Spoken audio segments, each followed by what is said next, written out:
Hi everyone, Leon here.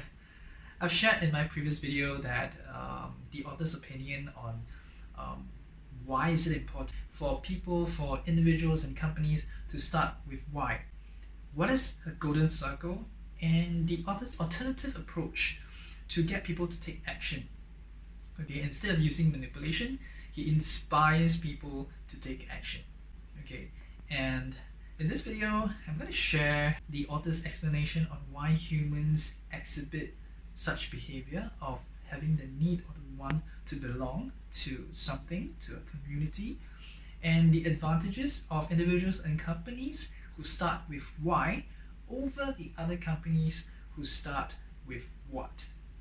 The author explains that the need for human to belong is not rational. It is biological. It is in us. The need for human to belong is such a powerful force that it will drive us to do some irrational things, or at least it seems irrational to those who don't have the same beliefs or the value systems that we have.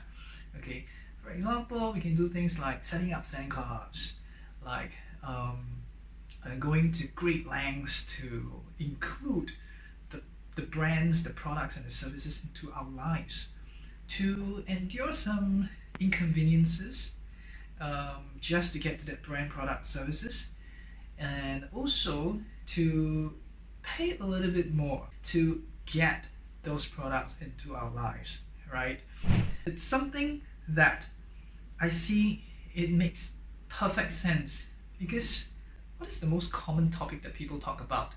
It's themselves, right?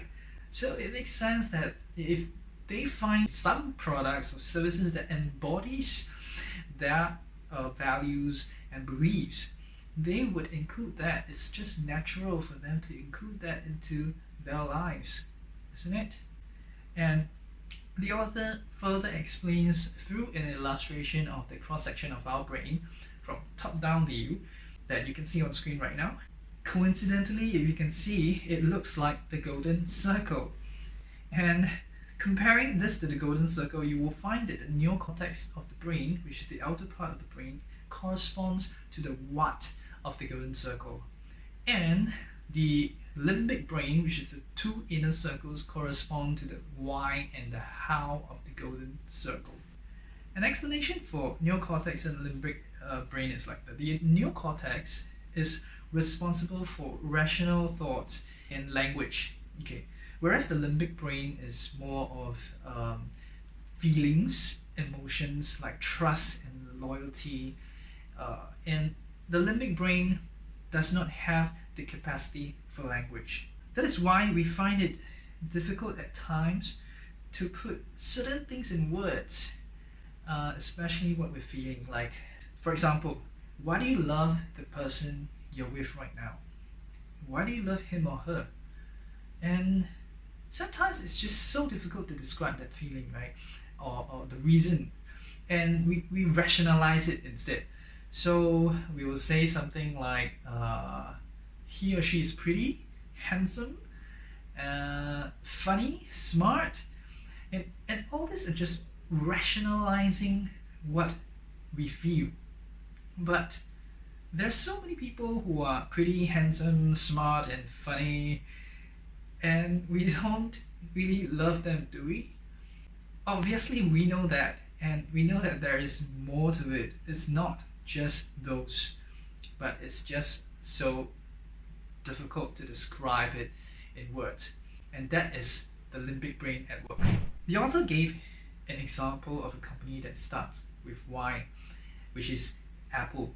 The author explains that Apple has a why to challenge status quo, and also to offer individuals simpler alternatives that is in the market. And that is why Apple is able to penetrate into the small electronics market and make things like phones, MP3 players, and so on. Okay, it did not define itself as just a computer making company.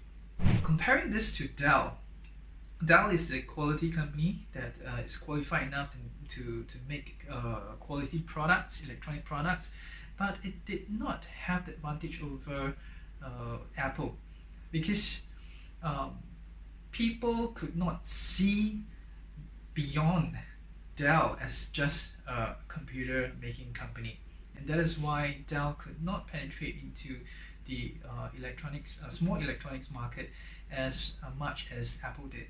Okay, another example is between Apple and Creative. A Creative actually invented the first MP3, but it was Apple that was being credited in transforming the music industry. Why is this the case? Because Creative told people what they did, but Apple told people why they did it. Okay, Creative told people that, oh, this is an MP3 player. What is an MP3 player, by the way? I mean, at that point in time, it's not that known, right? But Apple told people that 1,000 songs in your pocket. How do you get 1,000 songs in my pocket? And that makes people curious and relate to it. Say, hey, I want to know more. Instead of just a term like MP3, what's that? Okay, it doesn't stir up any interest in people. That is one important thing which we have to understand, that starting with why is very important. Okay, and telling people why they need it. So to repeat a very important point here, products or services with a clear sense of why give people a way to tell the world who they are and what they believe in, because people don't buy what you do, people buy why you do it. This will help the company to grow a community of raving fans. So what happens if people cannot see why you do it? If they cannot see why you do it, they will only see what you do. When they see what you do, they will fall back onto all the methods and ways of manipulations commonly used in the market, which is who has a better sales, better promotion, who is using the peer pressure or fear of losing out more. The only differentiation between you and all the other products are all these manipulations that is commonly seen in the market. Thus, they will all lead to transactions and not loyalty. The next question would be, how does it benefit the company itself within the company when the company starts with why? Now, the author explains that a company is a culture where a group of people are brought together around a common set of values and beliefs. Okay, it is not the products or services that binds the people together in a company. He believes that in a company that starts with why, okay, one of the main goals is to hire good fits for their company, because for those who believe what they believe in, these will breed loyalty, especially for people who are good fits. They will trust the company because they are in an environment where they feel safe and connected, because they perceive those around them with common values and beliefs, right?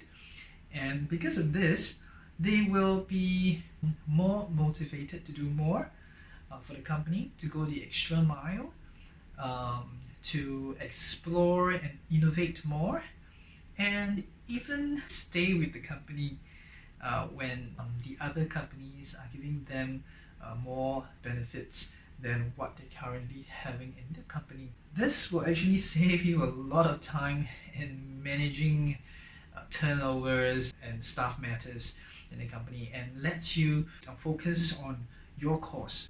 In the next video, I'll share more on the author's view on the law of diffusion of innovation, and also the tipping point for the products and services to reach the mass market. I hope this video has brought value to you, and if you like this video, subscribe to my YouTube channel Leon Reads for weekly updates on my learnings, or share this video with a friend who needs to see this, because when you share a video, you're not just sharing a video, you're sharing content that could make a difference in people's lives.